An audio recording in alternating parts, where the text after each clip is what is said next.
Padahal dalam sehari bisa 2000, 3000 AWB dicek, lihat waybill, lihat komputer, nggak pusing gitu ya Mbak ya?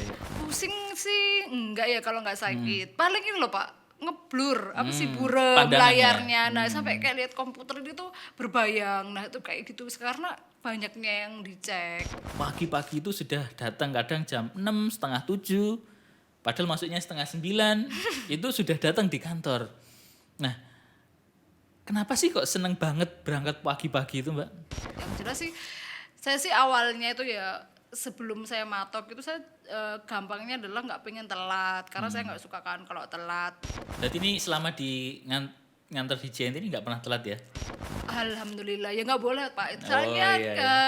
kalau dari diri saya ya itu nggak suka kalau misalnya telat-telat. Makanya kalau bisa tuh jangan mepet-mepet. Karena Ya, kalau misalnya saya berangkat mepet nggak tahu ada apa di jalan, nah itu yang saya itu nggak suka karena nah, disiplin adalah nafasku.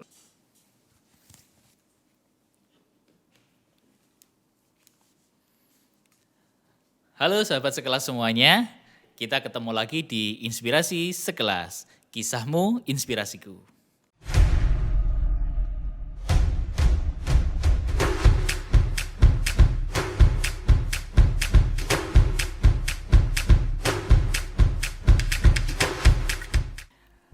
Sahabat sekelas semuanya, hari ini Inspirasi Sekelas kembali menyapa sahabat sekelas semuanya bersama saya. Hari ini Pak Denny rehat dulu ya. Saya pengen take over dulu untuk episode kali ini. Nanti di episode selanjutnya Pak Denny pasti akan menemani sahabat sekelas semuanya bersama pemateri-pemateri yang sangat inspirasi tentunya. Nah, hari ini saya juga mengingatkan teman-teman semuanya untuk terus menjaga kesehatan karena kita masih berada di tengah pandemi COVID-19. Jadi, saya mengajak teman-teman semuanya untuk terus mematuhi protokol kesehatan dan juga selalu bahagia supaya imun kita juga meningkat. Nah, hari ini teman-teman, pemateri kita adalah dari kalau yang sebelum-sebelumnya itu ada dari sprinter, admin, koordinator, supervisor, transporter. Nah, hari ini kita mengundang dari rekan kita yang dari back office. Dari back office yang memulai karirnya juga sama, dari staff, pernah jadi SPV dan baru-baru ini baru dipromosikan menjadi asisten manajer. Nah, oke, langsung saja kita sapa pembicara kita pada hari ini adalah Mbak Nur Fitriani Mawadah. Selamat pagi Mbak Anim. Selamat pagi Pak, Assalamualaikum. Waalaikumsalam warahmatullahi wabarakatuh. Nah, ini biasanya dipanggil Mbak Anim ya, karena kalau Mbak Nur Fitriani Mawadah ini mungkin kurang familiar. Biasanya dipanggil dengan Anim. Saya bacakan biodatanya dulu. Nur Fitriani Mawadah lahir di Trenggalek 21 Agustus 94. Alamatnya sekarang di Sidoarjo, lulusan dari Universitas Erlangga. Anak pertama dari 3 bersaudara, saat ini sudah menikah dan memiliki 1 orang anak dan mulai join di 2 Mei tahun 2016. Oke, Mbak Anim sehat ya? Sehat, alhamdulillah. Alhamdulillah. Anak gimana? Sehat juga? Alhamdulillah Suami? sehat semuanya, sehat. Nah, oke. Eh, Tadi kemarin-kemarin ya, ini saya tanya-tanya ke riwayatnya Mbak Anim sebelum di JNT. Ini kabar-kabarnya ini Mbak Anim ini sebelumnya itu join di perusahaan logistik ini ya. Ini bisa diceritakan Mbak dulu tuh gimana sih? Oke, jadi saya kuliah ya, lalu lulus tahun 2015. Setelah lulus kuliah itu sempat kerja di perusahaan sebelum di logistik itu ada di yang sektor hospitality sebentar doang, terus lanjut ke logistik yang ada di Tropodo. Di sana awal masuk saya tuh hire-nya itu di HRD. Admin HRD ya, walaupun nggak ada background atau basic di sana tapi ya belajar aja di HRD. Lalu ada satu posisi di mana kosong di sana itu admin operasional, jadi ngerangkap jadi admin operasional karena di logistik ini saya kan perusahaannya kecil ya, jadi maksudnya itu sering ngerangkap itu di admin operasional barulah kerasa kerjanya kalau di logistik. Nah, logistik ini itu pengiriman via kapal. Jadi Barang besar ya ini, iya barang-barang benar. besar.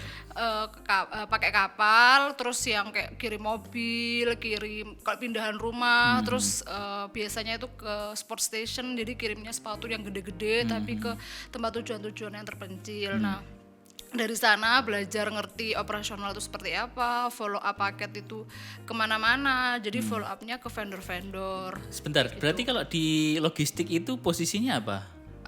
Admin operasional Admin ya. operasional ya. Akhirnya beneran bekerjanya itu di sana, di admin operasional, follow up paket, terus ngubungin ke vendor-vendor karena kan kapal itu kan 2 minggu ya jarak tempuhnya biasanya, apalagi kalau ke Kupang itu tuh biasanya itu cukup lama. Terus di sana itu kita follow up paketnya sampai mana, terus kita tuh kerjasamanya juga sama yang PT-PT besar, jadi kayak kirimnya tuh kayak traktor, terus kirimnya tuh benda-benda besar yang susah diangkut sendiri, jadi banyak hal-hal yang dari sana saya mulai belajar istilah-istilahnya kayak pengiriman itu seperti apa, TLC itu seperti apa itu, tapi hanya 6 bulan di sana. Terus setelah itu baru masuk di JNT. Kenapa itu kok? Padahal di sana kan sudah lumayan mengenal ya, 6 bulan itu masa adaptasi kan cukup. Kenapa kok akhirnya memutuskan untuk keluar itu? Oke, setelah 6 bulan kebetulan ada lowongan. Waktu itu saya ada informasi bahwa di JNT ini itu ada lowongan di finance. Di finance itu ada 2 posisi, finance yang bagian P-tiket sama yang di checker. Nah, karena saya backgroundnya nggak ada di bagian keuangan, jadi saya memilih checker. Nah, kenapa setelah 6 bulan ini saya coba pindah? Nah, ya saya rasa mungkin mencari yang lebih baik. Oh gitu ya. Itu pasti kan semua orang pasti pengennya yang lebih baik, karena saya rasa di JNT ya mungkin waktu itu masih belum banyak yang kenal apa sih JNT. Mungkin kalau tadi kan saya potong. Tadi kan mencari yang lebih baik. iya. Tapi kan waktu tahun 2016 itu JNT masih belum, namanya belum sebesar yang sekarang kan ya. Iya. Itu kenapa kok bisa yakin sama JNT itu? Mungkin lebih baiknya tuh dari sisi pengalaman ya, kita udah mungkin 6 bulan di sebelumnya logistik ya, udah mengerti tentang pengiriman di logistik, karena juga pengirimannya pasti loadnya kan nggak sebanyak kalau kita ekspedisi yang retail kayak JNT itu ya. Logistik itu sehari paling berapa pengiriman, jadi udah stuck di sana karena ngerasa sudah mungkin mengerti dan paham alurnya, jadi ya saya cobalah ke hal lain yaitu di finance yang di JNT gitu. Saya runtut lagi ke belakang, tadi kan saya bacain apa CV-nya itu dulu lulusannya sistem informasi ya.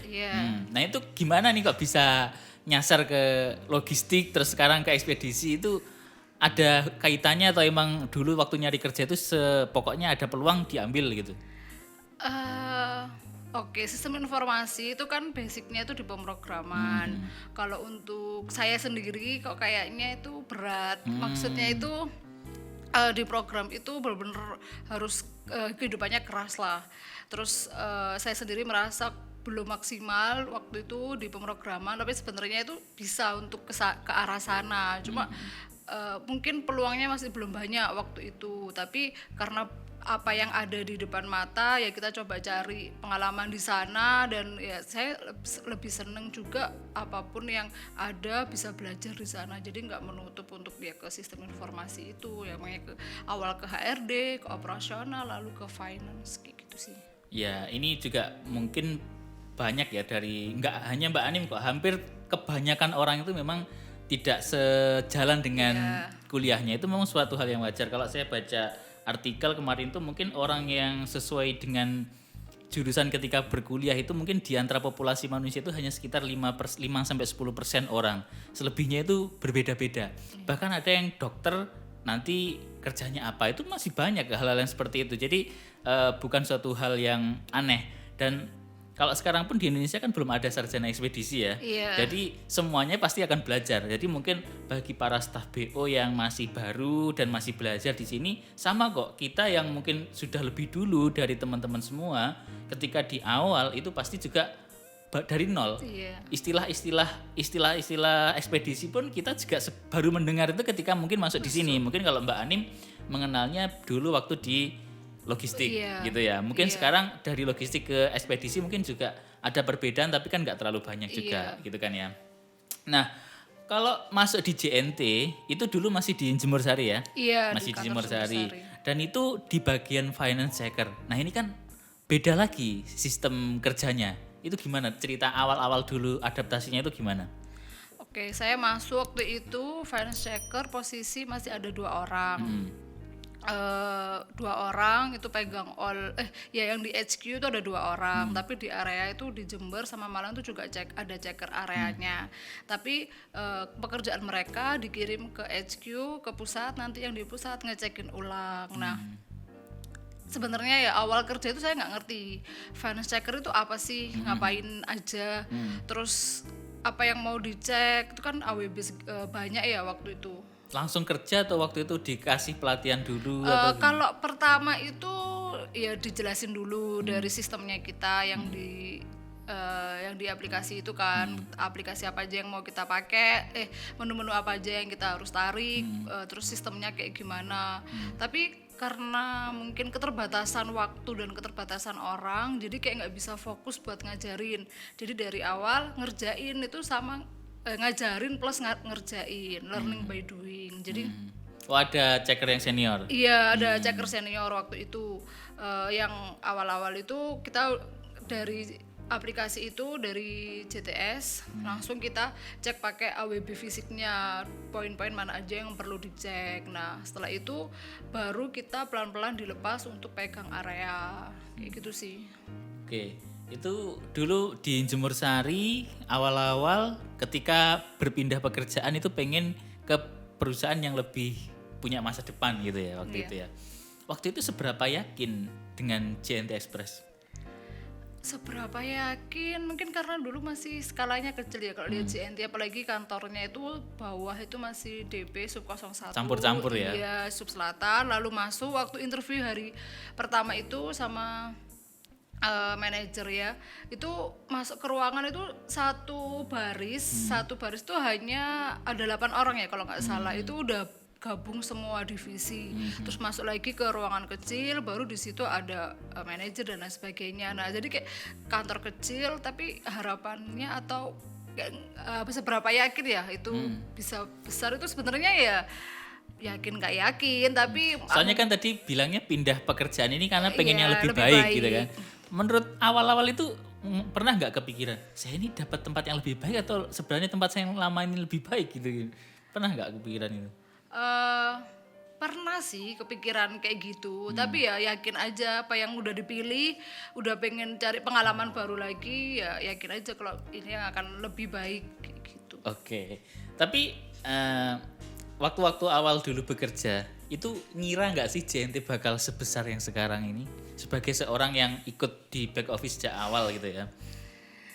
Luar biasa ya perkembangan JNT. Kalau saya flashback ke kemarin-kemarin itu Dari yang satu ruko kemudian pindah sekarang ada kantor yang sangat besar, ada nggak kepikiran, kebayang nggak gitu sebagai di waktu itu kan staff checker ya? Iya.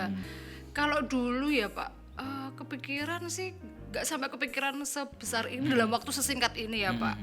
Melihat ya, saya tahunya cuma beberapa DP di Jatim, terus kantor juga segitu, orangnya juga dalam satu divisi 1-2 orang, terus ya saya fokusnya cuma dari pagi sampai malam ngecekin AWB, itu nggak kepikiran untuk JNT itu bisa sebesar ini dalam waktu yang sesingkat ini.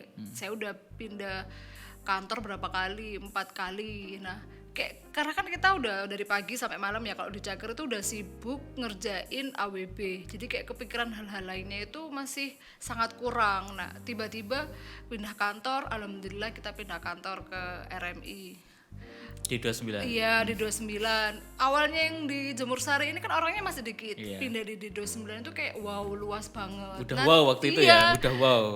Kita dulu satu lantai Kak, di Jemur Sari itu 2 lantai, tapi kan kecil-kecil ruangan. Terus di D29 itu berapa ya? 3 lantai, gede-gede kan. Wow banget kan itu Pak. Udah waktu ke D29 itu udah wow banget. Iya, karena ngerasa orangnya itu masih sedikit kan waktu itu, tapi udah di D29. Tapi nggak lama itu kok kayaknya kantornya Penuh. kecil lagi. Perasaan kemarin awal pindah, terus pindah ke F12. Yang 3. Iya. 3 ruko. Nah, sama kan sekarang di F12 tuh juga ngerasa apa namanya? Luas Nah, awalnya. luas, gede, terus ya makin lama makin sempit. Artinya kan kita makin berkembang, orangnya makin banyak juga. Terus alhamdulillah sekarang ikut juga pindahan yang di Juanda. Wow, tambah wow lagi yang sekarang.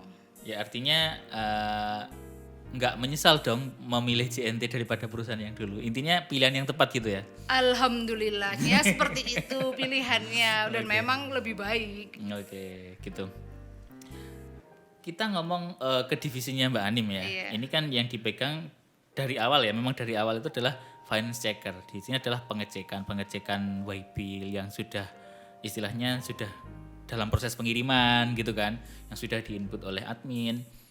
Dulu kan manual ya Mbak ya, manual. Itu pernah nggak mencatatkan rekor yang paling tinggi itu ngecek sehari berapa sih kalau dulu pengalaman? Dulu kalau dibandingin sama sekarang kayaknya nggak ada apa-apanya ya Pak, karena dulu kan AWB-nya sedikit. Tapi kan tulisannya dulu masih tulisan manual, tulisan dokter itu gimana dulu, pusing nggak ya kayak gitu? Pasti yang teman-teman yang admin lama itu kan pasti ngerti lah itu gimana cara ngerapiin AWB, gimana checker minta AWB itu rapi sampai ke kantor pusat, kalau nggak rapi apa punishment-nya, sampai kadang itu disuruh ke RMI buat hanya ngerapiin AWB kayak gitu-gitu. Jadi kalau rekor dulu itu paling 2.000-3.000 resi per hari itu dengan kondisi ya Satu semua, orang itu? iya Satu orang? iya semua manual itu wow banget gitu loh ya, kita dari pagi datang sampai pulang ya kerjanya liatin AWB sama komputer itu udah wow banget. Tapi kalau dibanding sama sekarang nggak ada apa-apanya, tapi seru Pak kalau yang manual itu karena lihat tulisannya mereka aneh-aneh. Terus saya kan juga Itu tapi selalu bisa membaca tulisan atau kadang hanya menerka-nerka atau seperti apa sih gitu? nerka-nerka. Kalau tulisannya bagus banget itu bisa. Kalau yang Seneng itu ya kalau yang tulisannya yang bagus, seneng ya, dapatnya iya, cepet ya. ngerti mana apa ini arti yang ditulis. Tapi kalau tulisannya jelek atau ya nggak jelek sih, maksudnya kan mereka pasti cepet-cepetan. Nah itu masya Allah itu ngerti Perjuangan artinya itu apa itu susah banget. Terus ini itu berapa kilo berat antara 3 sama 5 itu kan.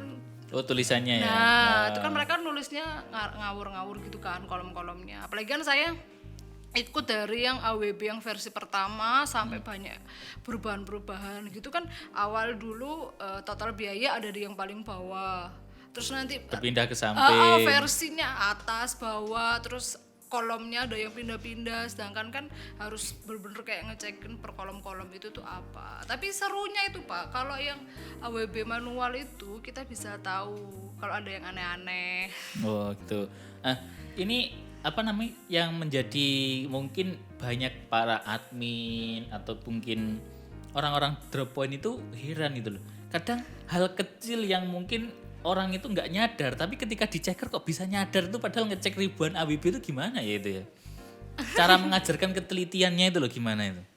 Dari ketelitian, ya kita di checker memang terlatih wajib untuk teliti sejak dini. Jadi masuk itu udah wanti-wantinya harus teliti karena itu saringannya perusahaan ya. Jadi apa yang kita kerjakan, yang kita lihat ya harus benar-benar teliti per masing-masing kolom-kolomnya, mau strip sedikit, kecoret sedikit itu udah pasti kena di checker sih. Jadi ya udah terlatih untuk teliti dari awal masuk. Padahal dalam sehari bisa 2.000-3.000 AWB dicek, lihat waybill, lihat komputer, nggak pusing gitu ya Mbak ya. Kalau orang yang mungkin mungkin sesekali lihat itu kan, wah ini nggak pusing apa gitu ya? Nggak pusing ya, nggak pernah pusing gitu ya Mbak? Pusing sih enggak ya kalau nggak sakit. Paling ini loh Pak, ngeblur apa sih pandangannya. buram layarnya. Nah sampai kayak lihat komputer itu tuh berbayang. Nah itu kayak gitu karena banyaknya yang dicek kayak gitu sih. Oke. Skill itu diajarin nggak sih di bangku kuliah, nggak ya? Enggak dong, enggak ada mana yang ngajarin ngecekin resi.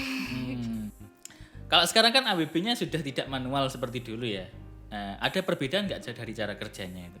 Pasti beda ya. Kalau misalnya dulu kita tuh pasti ngecekin fokusnya itu divisi, bener-bener kayak jangan sampai ada yang aneh-aneh atau kecurangan-kecurangan itu kan.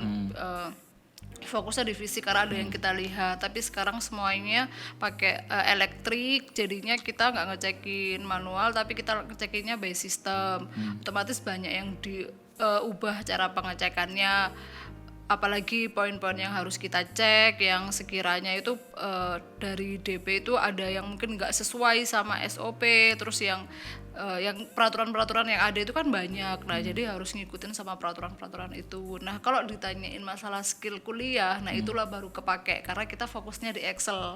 Jadi kayak rumus-rumus, terus logika cara mengeluarkan hasil ini tuh seperti apa, itu lah skill kuliah baru dipakai. Tapi karena kita medianya Excel, jadi ya kita ngikutin codingannya pakai yang di Excel, itu baru skill dari kuliah. Oke, berarti ini divisi checker ini juga selalu update kemampuan ya, karena dari sebelumnya yang manual, cara kerjanya sudah kebentuk, muncul lagi yang sekarang elektrik, otomatis mau nggak mau harus mengubah cara kerja, jadi harus istilahnya tetap berevolusi ya, intinya terus meningkatkan kemampuan untuk menyesuaikan dengan keadaan yang sekarang, karena kalau enggak ya pasti kesulitan. Iya, mati di sana kalau nggak ikut berkembang. Apalagi kan perkembangannya itu cepet banget, nanti ini berubah, sedangkan kan pengecekannya kita kan luas, semuanya harus dicekin dari semua peraturan dari pusat, dari Jatim sendiri ada ketentuan apa. Nah, itu tuh harus benar-benar kayak ilmunya sendiri tuh harus paham semuanya. Oke.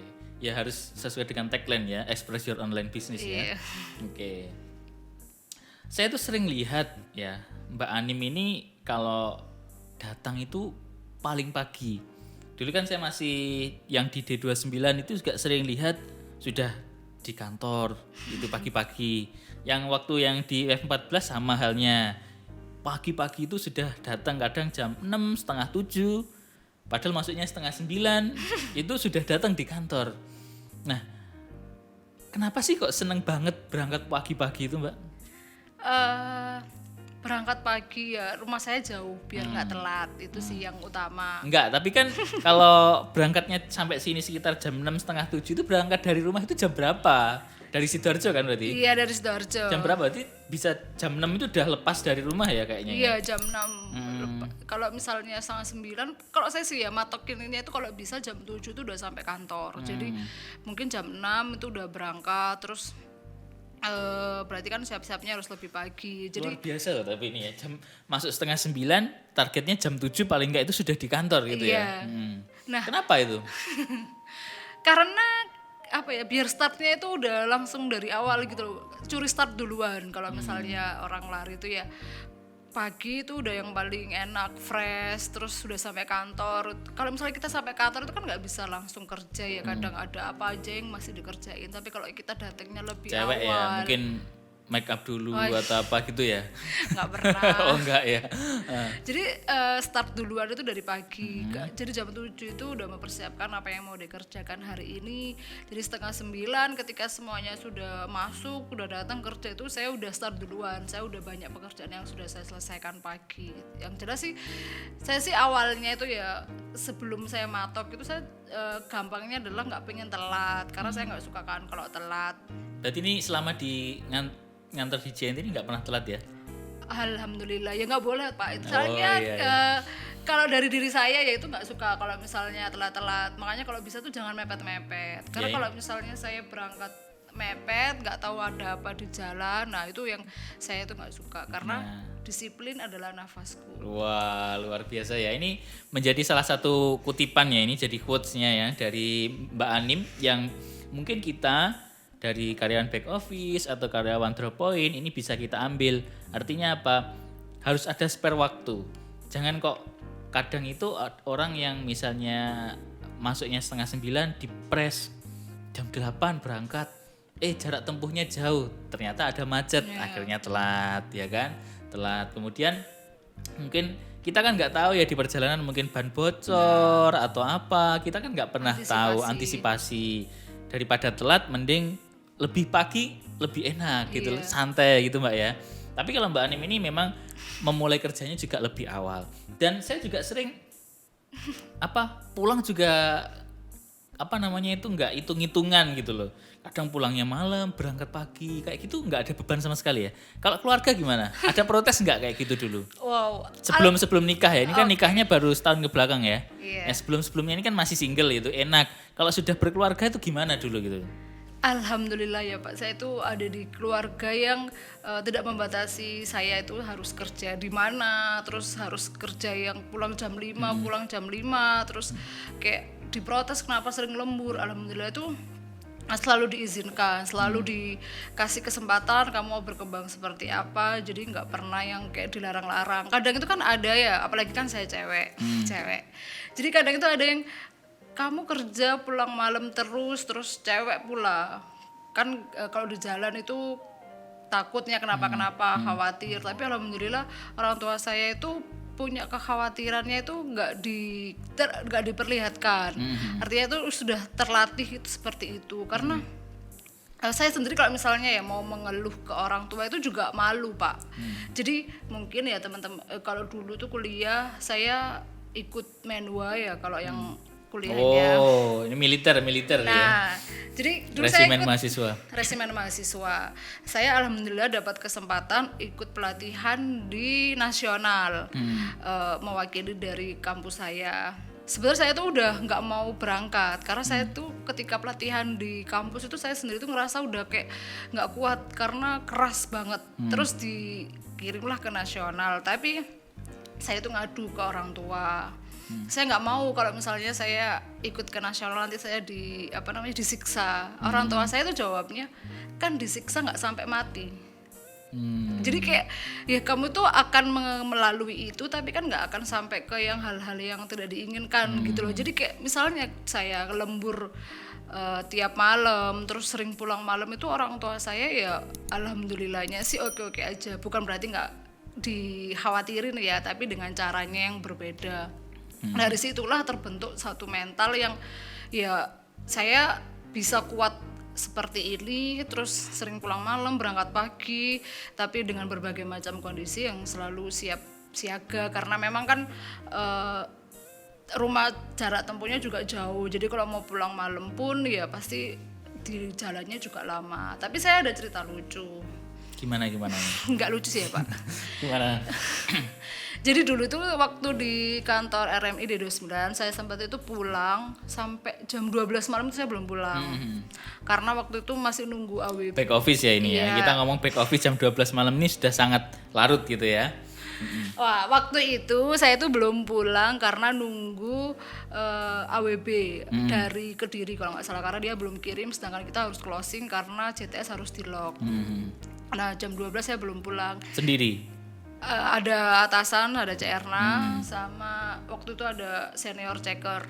Terus saya tuh emang jarang untuk ngabari saya pulang jam berapa. Terus sampai jam 12 malam saya tuh belum pulang. Saya ditelepon, karena waktu itu ditelepon tapi saya sudah perjalanan pulang, jadi nggak diangkat. Terus orang tua saya itu mau telepon ke JNT. Call center. Nah, kalau dia cari di Google kan nggak ada ya telepon JNT Surabaya, adanya call center. Nah, kalau soal telepon call center harusnya nanyain paket, ini nanyain anaknya belum pulang, Pak. Saya jadi malu. Untung aja saya udah sampai rumah sebelum telepon. Ini lucu ya berarti ya. Ini yang nggak lucu ya kagum ya. Sampai orang tuanya nyariin teleponnya ke call center. Iya. Karena kan nggak diangkat. Cuma kalau di Google kan pasti nggak ada nomor kantor. Ini dijadikan thumbnail nanti ya. Thumbnailnya nanti orang ditelepon orang tua call center karena nggak pulang-pulang gitu ya. Oke, luar biasa. Ini kan dulu ya, waktu masih single. Kalau ada suami protesan nggak ini? Alhamdulillah juga suami selalu memberikan dukungan. Suami juga kerja ya posisinya? Iya, oh jadi sama-sama sibuk ya? Iya sama-sama sibuk. Tapi pulangan malam juga? Malam karena mengikuti saya Pak. Oh jemput? Iya. Oh sekarang ada yang jemput, bedanya itu ya? Iya, nah itulah Pak, kenapa harus menikah? Kalau enggak saya nanti malah makin barbar pulang malamnya. Enggak ada yang membuat saya pulang lebih cepat. Nah, kalau suami alhamdulillah juga enggak ada komplain, gak ada yang gimana-gimana. ya kasih pengertiannya aja kalau misalnya. Tapi ya sekarang sih agak berkurang lembur-lemburnya. Kalau ya beda lah dulu karena belum punya pasangan, belum punya suami, jadi bisa sebebasnya. Kalau sekarang udah ada yang nungguin kalau misalnya saya belum pulang. Nah, ya itu tuh udah ngerti lah saya gimana dari zaman kuliah, udah tidurnya jarang, hanya ikut rapat sana sini, ikut kegiatan sana sini. Dari zaman kuliah itu sering organisasi ya. Iya, Memang betul. sudah terbentuk dari sebelum-sebelumnya, dari zaman kuliah itu sudah senang organisasi, pulang malam itu udah biasa ya. Jadi ketika di back office, meskipun istilahnya sudah di kantor, kalau orang awam itu biasanya mendengar kantor itu kan jam 4 pulang, jam 5 pulang. Sekarang pulang sampai malam pun nggak masalah gitu ya, udah terbiasa gitu ya. Nggak masalah, iya karena emang apa ya, saya kan sebelumnya juga di SMA itu di Paskib juga udah ikut lomba ini itu organisasi.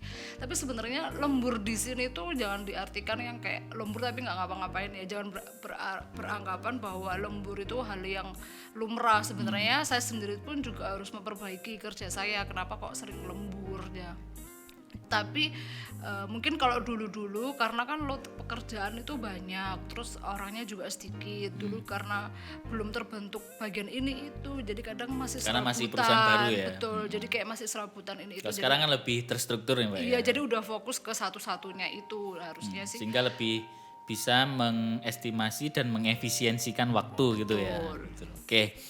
Nah, dari perjalanan seorang Anim gitu ya di JNT itu kan mulai dari berangkat paling pagi dan sebagainya, ternyata itu ada terbayar menjadi salah satu, dulu katanya ini pernah lihat foto ini ya, kalau lihat foto ini coba.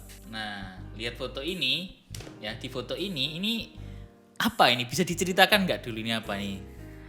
Kayak Ini jangan lihat background yang belakang ya. Ini pas yang keliru ini backgroundnya. Coba ini foto yang jejer-jejer bareng Pak GM. Ini waktu apa ini? Waktu ini Mbak Anim. ini gathering ya JNT Jatim Tahun 2018 ya?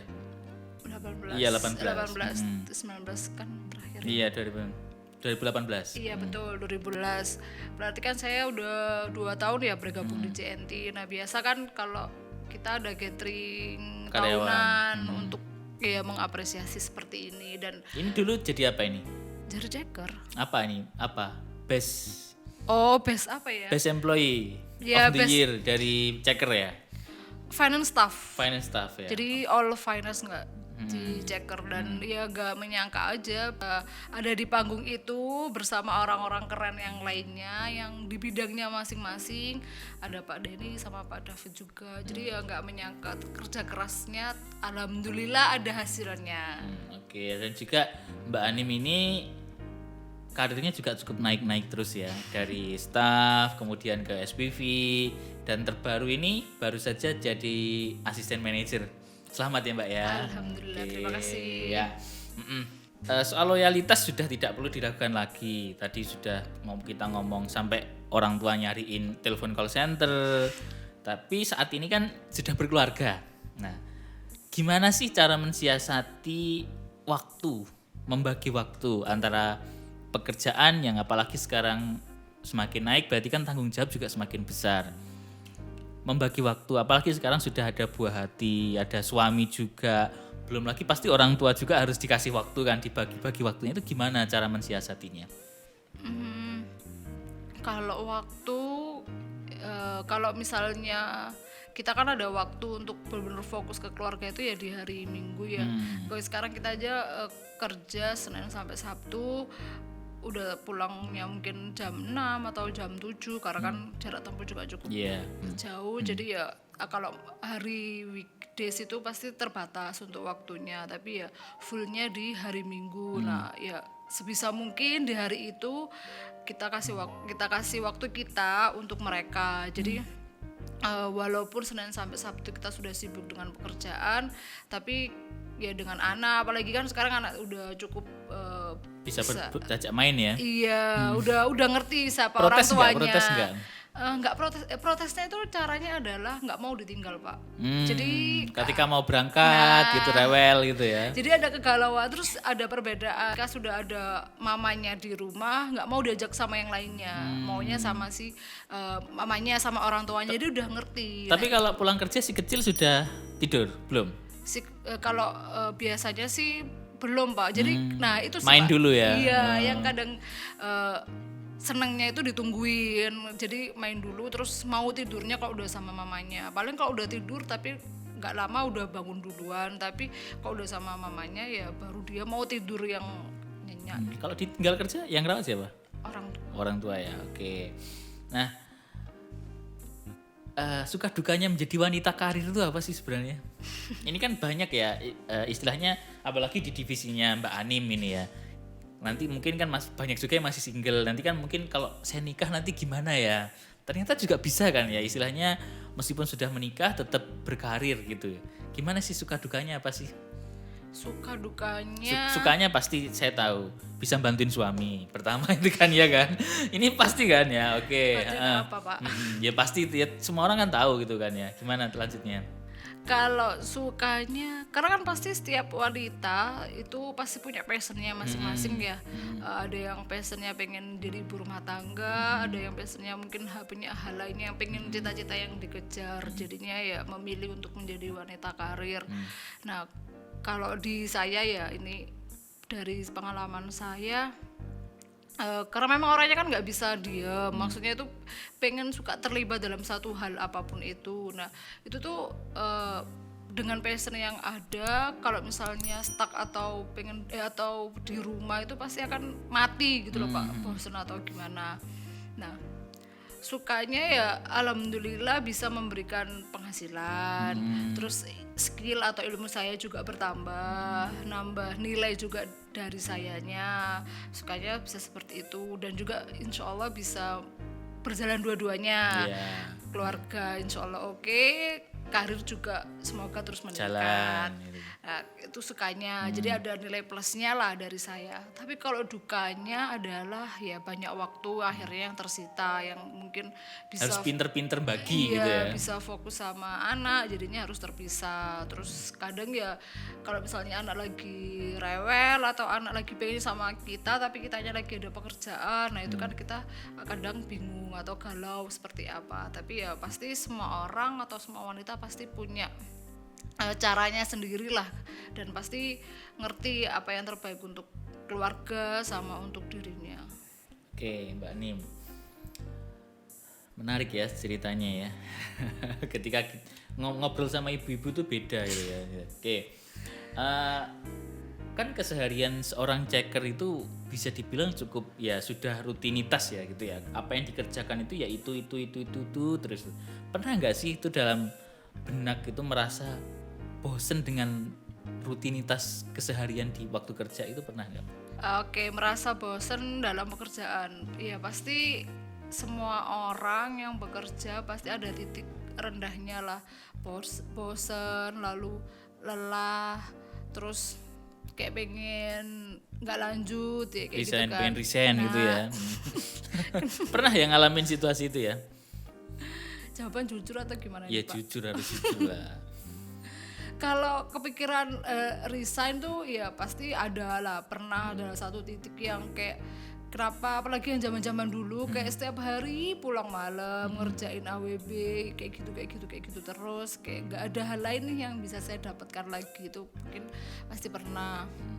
Apalagi dulu kan JNT masih kecil, jadi kayak nggak ngerti apakah ini akan bisa besar kalau saya di posisi seperti ini terus ya Pak. Ya mungkin pernah ada seperti itu ya, karena saya lagi capek, lagi bosen tuh pernah ada kepikiran. Cuma kan semakin kesini semakin mengerti lah, kalau kita benar-benar fokus benar-benar fokus dan terjun di dunianya itu pasti ngerti bahwa banyak hal yang masih bisa kita pelajari, banyak hal yang mungkin menambah value kita. Jadi nggak cuma dijaga kayak gitu-gitu ya, akhirnya bisa bertahan sampai sekarang dengan posisi yang sekarang.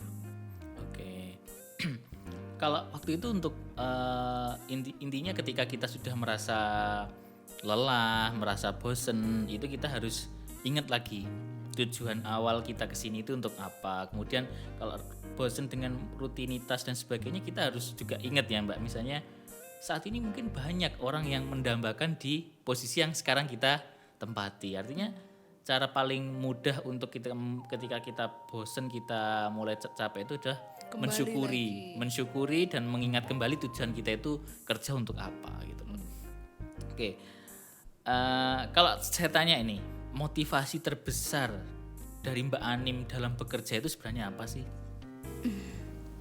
Motivasi saya sih, kalau saya sih sederhana sih Pak, nggak besar ya. Jadi sederhananya aja sih, pengennya itu setiap hari atau setiap saya bekerja itu ada value tambahan untuk saya, kayak pengen belajar banyak hal, walaupun sekarang saya ngerasa memang kemampuan saya itu masih jauh gitu loh, masih sangat kurang, kayak dari segi apa itu masih kurang. Nah, motivasi saya sih sebenarnya ada value tambahan atau value lebih dari saya, dari pekerjaan itu, bisa ini, bisa itu, bisa multitasking, bisa kepemimpinannya juga oke, terus diplomasinya juga oke. Kalau ngomong sama orang itu kan masih jauh lah saya dari sana. Jadi motivasi saya adalah ya biar bisa seperti itu, jadi orang-orang keren kayak gitu. Oke, luar biasa ya. Bahasa-bahasanya ini tinggi banget ya, diplomasi gitu ya, kayak negara aja ini ya. Oke, keren. Nah, tadi kan sudah ngomong anak, ngomong keluarga. Pasti salah satu motivasi yang ada di Mbak Anim sendiri adalah keluarga, utamanya kalau sekarang sudah ada anak, pasti anak ya. Apa sih cita-cita atau mungkin hal yang pengen diberikan untuk sang buah hati di masa depan gitu misalnya? Ada nggak gitu ya? Mungkin sekarang kan mungkin kita harus prepare dari sekarang ini masa depan anak. Bahkan mungkin kalau sekarang mungkin yang masih single-single atau mungkin apa kan sudah dipersiapkan dari zaman, misalnya masih kita single kan udah persiapan nanti keluarga saya kan gini kan bisa jadi. Nah, kalau orang Mbak Anim nih, apa sih yang cita-cita pengen diberikan gitu?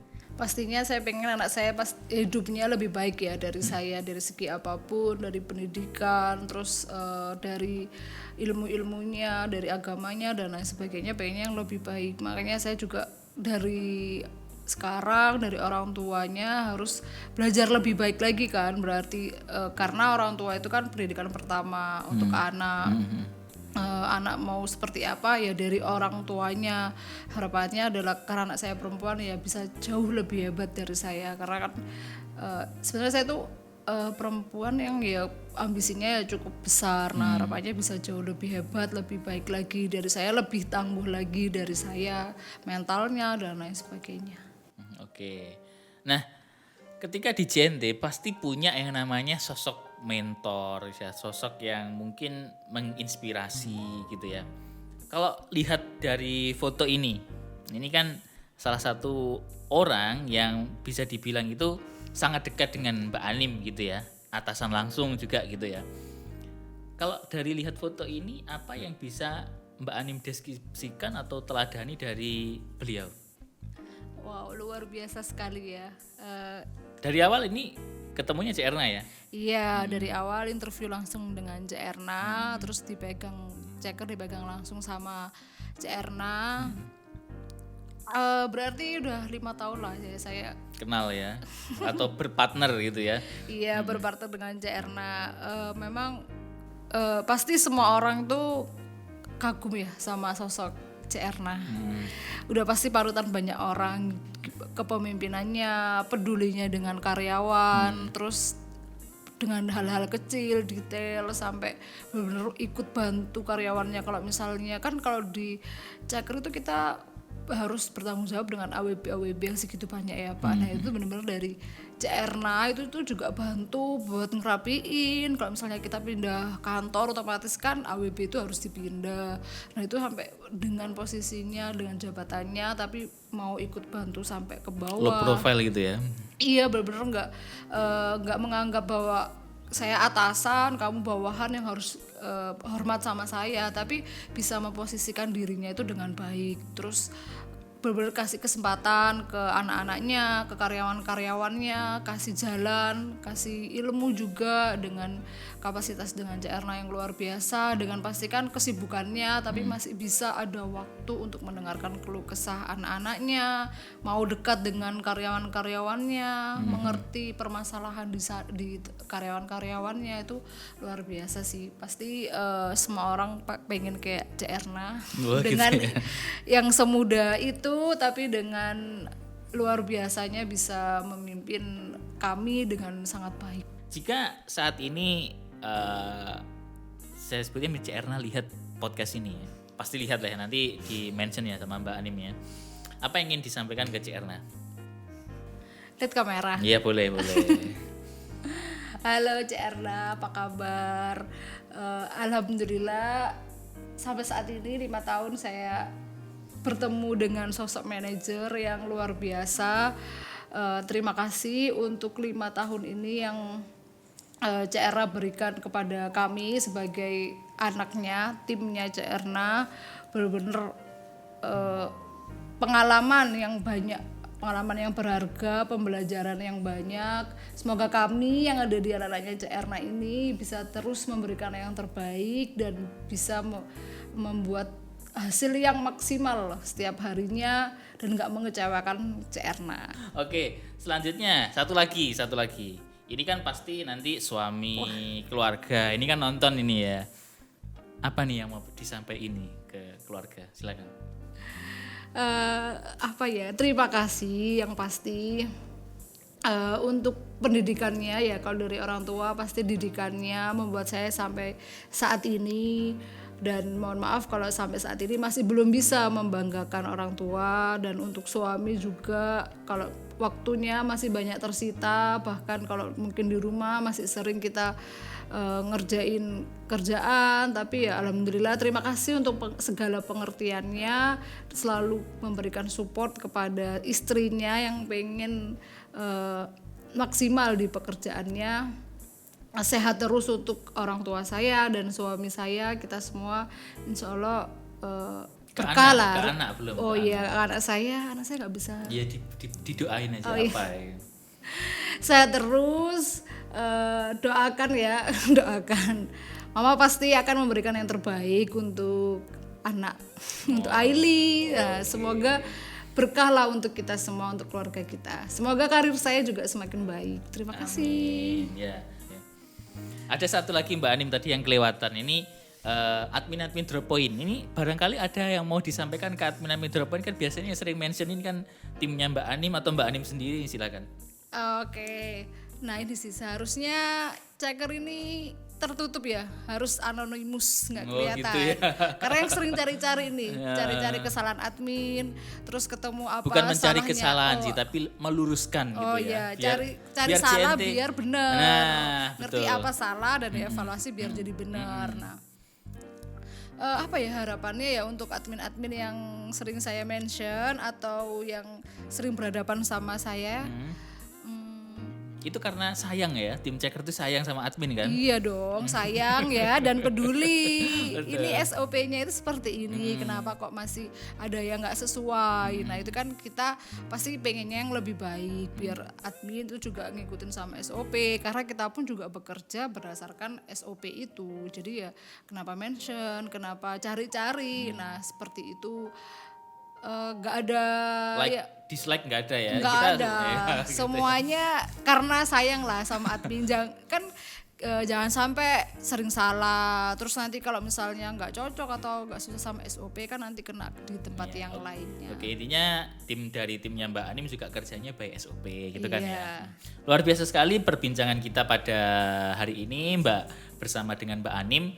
Sangat luar biasa, banyak hal yang bisa kita petik dari seorang Mbak Anim, mulai dari seorang kita harus berangkat lebih pagi. Tadi tuh mungkin hal yang remeh, tapi banyak dari kita itu lupa bahwasanya kita harus mengestimasi ke kantor itu berapa lama, jangan sampai telat. 5 tahun di JNT nggak pernah telat, ini suatu hal yang sangat luar biasa.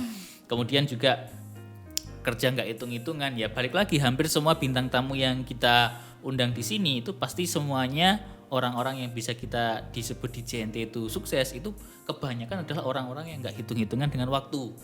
Karena apa? Ketika kita sudah berhitung dengan waktu, kita menjadi orang yang hitung-hitungan dan ya pasti apa ya, orang yang terlalu hitung-hitungan dengan waktu pasti nanti merasa di sini itu waktunya habis, nggak nyaman dan akhirnya ya nggak bertahan lama di sini. Hari ini kita belajar dari satu lagi orang, Mbak Anim, yang menceritakan bahwasanya dengan perjuangannya selama di JNT akhirnya sekarang sudah nyaman juga gitu kan ya. Jadi harus ada perjuangan pengorbanan juga gitu ya. Jadi satu hal yang kita pelajari. Kemudian kita juga belajar ketelitian, bahwasanya di bangku kuliah mungkin nggak diajarkan tentang ketelitian, tapi menjadi di JNT ketelitiannya itu mulai diasah gitu ya.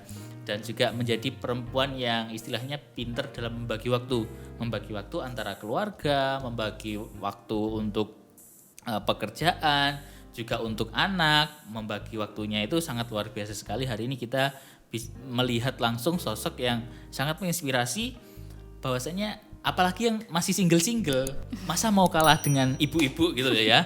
Jadi saya sebutnya ibu-ibu. Jadi kita di sini banyak belajar hari ini dari perbincangan singkat kita dengan Mbak Anim gitu ya.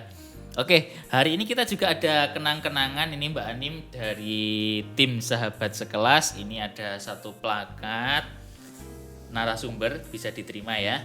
Ini sebagai pengingat, nanti mungkin di suatu saat pasti seseorang itu pasti punya rasa lelah atau apa, mungkin bisa dilihat ya.